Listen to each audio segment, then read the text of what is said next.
Hi friends समस्त को मो तरफ नमस्कार। आशा कर समस्ते भल थे खुशी थे सुस्थ थे सब भल रुहतु खुशी रुहतु फेस रे स्माइल रखि था।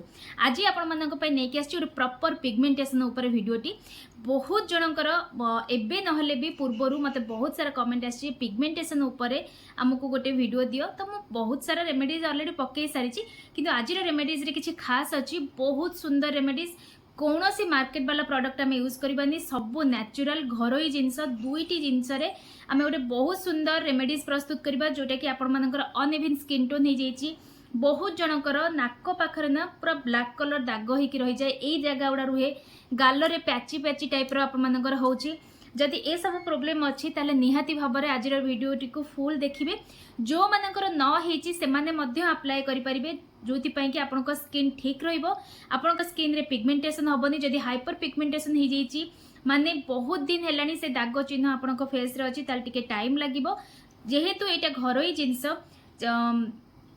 पूरा नेचुरल तेणुक सी टी आम स्किन रे काम करने टिके टाइम निहाती भाव में नब किंतु मूलरू शेष हम बिल्कुल भी आपणकर कौन प्रकार इन्फेक्शन कौन प्रकार दाग चिन्ह किसी भी एथिरे आसीबनी इरिटेशन हबनी कारण आपण निजे जिते इंग्रेडिएंट्स गुडी को देखिए आपण जानी परिबे जे एटा पूरा पूरी नेचुरल घरोई जिनस सहज उपाय आपण माने घरे बसिकी बहुत सुंदर गोटे ट्रीटमेंट आपण स्किन को दे परिबे।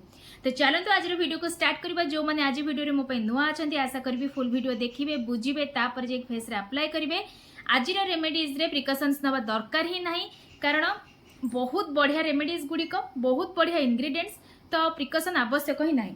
तो चलते फास्ट मो फेस को टिके क्लीन कर दिए जदि कभी मो फेस रे किसी क्रीम पाउडर ना किंतु बहुत अधिका स्वेटिंग होची निजे देखी पारथिबे तेणुक फेस को रेगुलर आपण माने रोज वाटर टोनर यूज करंतु बेस्ट आउ किछि दरकार नहीं आउ फेस को सब बळे धोइबा पई चेष्टा करंतु झाळा रे ना नॉर्मल माने सुखिला कपड़ा रे आपनकर झाड़ा बहुत हो सुखिला कपड़ा रे फेस को पोछि देबा एटा बहुत जनकर माने हुए सेटा टिके अवॉइड करंतु बाकी आउ आपण माने रोज वाटर यूज कर परबे बहुत सारा रेमेडीज मु आपण मानक पई दउची ताको अप्लाई कर परबे जदी घरोई रेमेडीज को भल पाउछंती जदी घरोई रेमेडीज ऊपर आपण मानकर विश्वास अछि आउ गोटे जिनस हला आपनकर जदी पेशेंस अछि कारण घरोई जिनस कोनोसी इंग्रेडिएंट्स हो कोनोसी रेमेडीज गोटे दिन रे आपण मानकु रिजल्ट दबो नाही।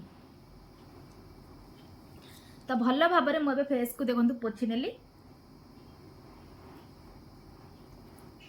तो ये नेचुरल वे टिके सुखिला भितर आम आमर प्रस्तुत करवा रेमेडीज टी को। तो चलते आपण देखे नौ फास्ट इनग्रेडिएंट्स हूँ ये आलू ठीक अच्छे कंचा आलू को मुझे गोटे छोट साइज आलू को ग्रेट करके नहीं आसी आपण मान सांगरे माने सामने ही स्क्वीज करी ता सहित मुझे नहीं नड़िया तेल जोटा कि हूँ मरा नड़िया तेल आ घरे ही प्रस्तुत होती ट्राए करेंगे घरोई जो मैंने मरा नड़िया तेलटा नापी हेले पिगमेंटेशन ना बहुत शीघ्र भल हम जेहेतु मु मार्केट वाला पूरा मना कर कौन प्रकार रेमेडीज इंग्रेडिएंट्स आप बाहर किणवेनि तो ट्राए करेंगे गोटे नड़िया जेतिकी तेल बाहर ना आपंकर बहुत बढ़िया स्किन केयर हो।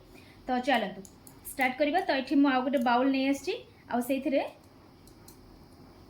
अप्रोक्सीमेटली 1 स्पून मापर मुझे नेउची आमर आलू रस जेतिकी बाहर ठीक अच्छे गोटे स्पून मापर मुझे आपको देखदेवी गोटे स्पून मापर जदि आपण मैंने नेले आलू रस हाफ टी स्पून मापर मुझे नेली नड़िया तेल दुईटी जाक को भल भाव में आम मिक्स करदे बहुत बढ़िया भाव में मिक्स तो हो पारनी ट्राए करवा आ या लगेवा प्रोसेस भी सही परिका रखा जो थी कि आम फेस रे दुईटी जाक जिनस इक्वाली चारियाडे लगे। तो ये मुझे गोटे कॉटन नहीं आसी जो थी कि इक्वाली चारियाडे लगे हाथ में आपड़ जब लगे ना ऑयल अंश गोटे जगह लगी आलू रस गोटे जगह लगे। तो देखो बढ़िया भाव में कॉटन रे मु पूरा पूरी नहीं आसली सबू तापरे फेस रे लगे जोठी आपणकर हेज पिगमेंटेशन हेजी आपन को लगुच मोर से जगहटा बेसी दाग चिन्ह बहुत दिन है रही तो ताकू मते ठीक करिवार अछि। तो सही जगह रे आपण माने 2 ରୁ 3 मिनिट पर्यंत एमती सर्कुलर मोशन करके ताकू सही जगह रे रब करिवे।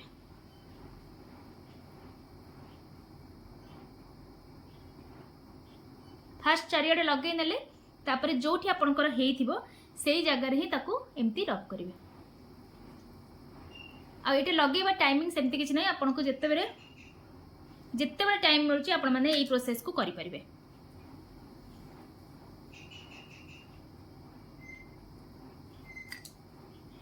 तो नड़िया तेल आम स्किन को साइन कराइबारे भी बहुत बढ़िया हेल्प करे। दाग चिन्ह तो दूर कर ता सहित फेस रे गोटे चमक भी अलग प्रकार आसीबो। भाबिबेनी खरा दिन मु नड़िया तेल यूज करिविनी सेमती भाबिबेनी, निहाती भाबरे लगांतु। आलू रस सहित मिक्स करके लगांतु, देखिबे बहुत बढ़िया रिजल्ट आपण माने पाइबे। याकू आपण माने वीकली 2 ରୁ 3 थर अप्लाई करि परिबे। जो मानकर बहुत अधिक पिगमेंटेशन होती नड़िया तेल जदि चाहूना केवल आलू रस को मध्य से जगह एमती सर्कुलर मोशन करके रब करंतु, देखिबे बहुत शीघ्र रिजल्ट आपण मानकु मिलिबो। तापर देखंतु याकू मु एबे 5 ରୁ 7 मिनिट पर्यंत रब कर देली। याकू वर्तमान नेचुरली 80% सुखिबा पर्यंत फेस रे रखिबा। तापरे नॉर्मल पानी रे फेस को वॉश करिवे। तापर कोन लगेबे मु आपण मानकु कहूची। तो 2 ରୁ 3 मिनिट रखि सारला परे मु एबे फेस को भलो भाबरे धोई की पळे आछि। बेसी रगड़ी की पोछिबेनी, हल्का एमती टैप टैप करके पोछि नेबे। तापर कोन करिवे, रोज वाटर टोनर बा रोज वाटर जहाँ भी आपन पाखे अच्छी ताकू टिके स्प्रे कर देबे। गोटे थर करके देखंतु आपनको केते रिलैक्स फील होची, मो संगे शेयर करिवे। तो याकू आ पोछिबेनी, रोज वाटर को सेमती ही रखिबा को देबे। तापर से ऑटोमेटिकली से ऑब्जर्व हो जिवो फेस रे, बहुत बढ़िया लगिवो। आपनको स्किन हाइड्रेट होइकी रहइबो। आ बेस्ट होची पिगमेंटेशन, हाइपर पिगमेंटेशन आ पिगमेंटेशन पई जदी आपण माने रेमेडीज खोजुछंती आपनको पई ए रेमेडीज टी। आशा करछि वीडियो भल लागिथिबो। लाइक शेयर कमेंट करिया को बिल्कुल भूलिबेनी। पुणी देखा हबो गोटे नेक्स्ट वीडियो रे।